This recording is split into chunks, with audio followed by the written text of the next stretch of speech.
Forgot to thank Canadian Radio. Canadian Radio was one No, I of the thanked first them. supporters. And I think I did. Frontside. Did I thank you? Who? Where? I did. Oh, yeah, Calgary X92. They want us to say then. Yeah. Okay, I think we did. we- Maybe I was more stunned than I I thought. had a list, actually. Let me see here. I actually wrote it down because I knew if we actually did win, I wouldn't think of Factor, Star Maker, and Karis. Yeah, Did I say did them? that. Okay, that's So you it. did good. That's I not think bad. we're all right. I think I actually had. I was like, how are we going to say all this if that actually happens? So. What would you say is that we've had a couple artists come in here and say sort of their holy shit moment? What would you say is kind of the holy shit moment that brought you to this point today? Oh my gosh, there's so many. That's like our whole career. Everything that's happened for us. We were kind of we didn't think we'd get to do music professionally. I think our relationship moment was the fact that we were independent. We had no management, no label, and we released a song to Canadian radio, and they took it and spun it, and then it changed everything for us. And it's a song that we're performing tomorrow on the Junos. That's awesome. But yeah, it's just amazing. We had a small team, our publicists back there, our booking agent, and that's it. It's pretty cool. Awesome. Did you guys have any questions? We have one down here. Oh, nice. Hello. Congratulations, Jason with Gay Calgary. So looking at past history for this award, you're looking at bands like Theory of a Dead Man, Billy Talent, Alexis on Fire, Bedouin Soundclash, Mobile, Arkells, Sheepdogs, Monster Truck. Like, these are huge shoes, and this is a huge stepping stone, it seems, for a lot of previous winners. So what does it mean to you to add your name to that list and of huge names? Yeah, it is pretty intimidating. We're grateful to be listed with those names, and all we can do now is we're working on our second record, so hopefully we dive into that, and it's deeper and bigger than our last record. Our biggest thing just always has been just to keep working hard, and that's really just been our thing, to keep focused, and I think that all of this is amazing, but in the end it's how good your music is, and you just have to keep trying your best to write the music that is true to who you are, and hope that everyone likes it too, kind of thing. Rudy? Hi, guys. Hi. Rudy Blair. Hi. Hey, Good Rudy. to see you. Good to see you, too. Look, congratulations on this. I know how hard you guys have worked for this. Talk about what it was like, say, maybe a couple of years ago when you maybe watched the show and talked about, man, you know what? We'd love to be on the show, perform. Maybe one day we'd win it, what that was like then, and then the feeling of hearing your names win the award.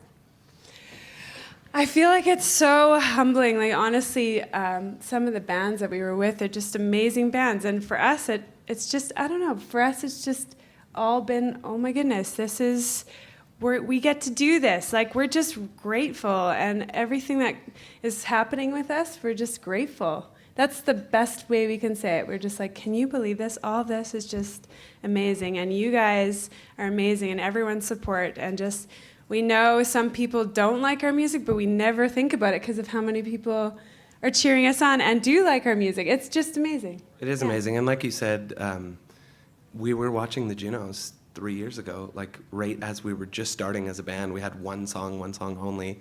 And, this is a time, the award show, it can give us time to reflect and look back. We have our heads down, we're touring all the time, and right now it's just like, yeah, tonight we're going to have a big glass of whiskey and celebrate.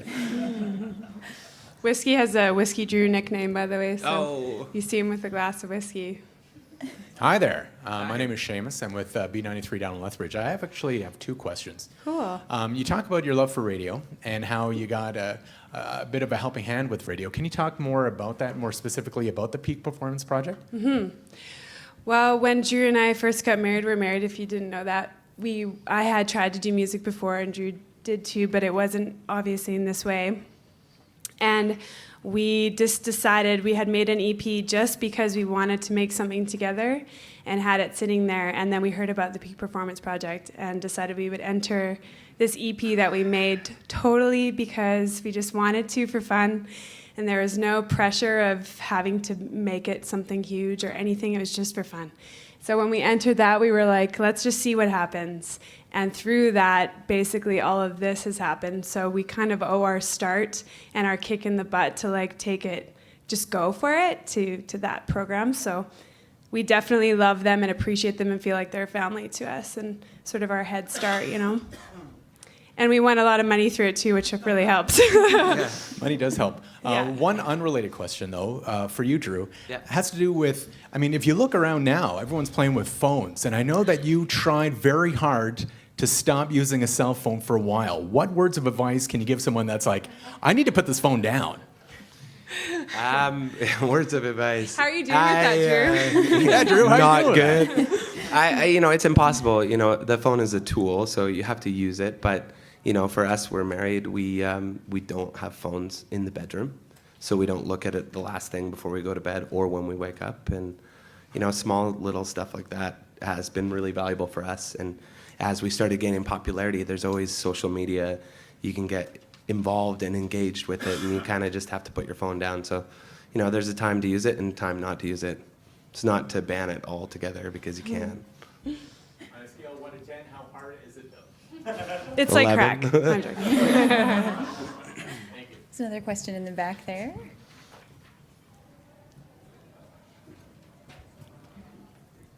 Hi, May McComish from Under the Vacuum. Hello. Hi. So, Danielle, being from Red and then having the Junos in Calgary, do you kind of hope that they maybe shines more of a spotlight on Alberta music? Of course. I mean, I'm so proud of where I'm from, and I'm just proud that I also feel like Alberta is such a kind place filled with just really genuine people, and I think that that creates really great music too, and I think there's some really great bands that have come out of here and that continue to come out of here, and I hope that we can just continue and keep working hard and make Alberta really proud. So. Are there any other questions? Oh, perfect. Hi, Heather from Canadian Beats. Hi, Heather. Congratulations, I'm so Thank stoked for you. you guys. What advice would you guys give to an up-and-coming Canadian artist? That's a good question. I would say that you do music because you love it. When you start thinking about expectations, you start thinking about the industry and the business. It is important. You can't neglect it. But, you know, some people get to do music for a job, and most people do music because they love it. And that's kind of where we started our journey. Is we were trying so hard in other projects, and when we got together, we weren't thinking about it as a job. We were just thinking about it as our love and our passion. So stick with that. You know, if you get to do it for a job, then be grateful, but you can't stop doing music because you have to love it. Awesome. Anybody else? Perfect. Well, congratulations Thank again. you Thank so you so much much. for coming to chat with You all of guys, us. thank you very much for all the support for us. We love you guys. Cool.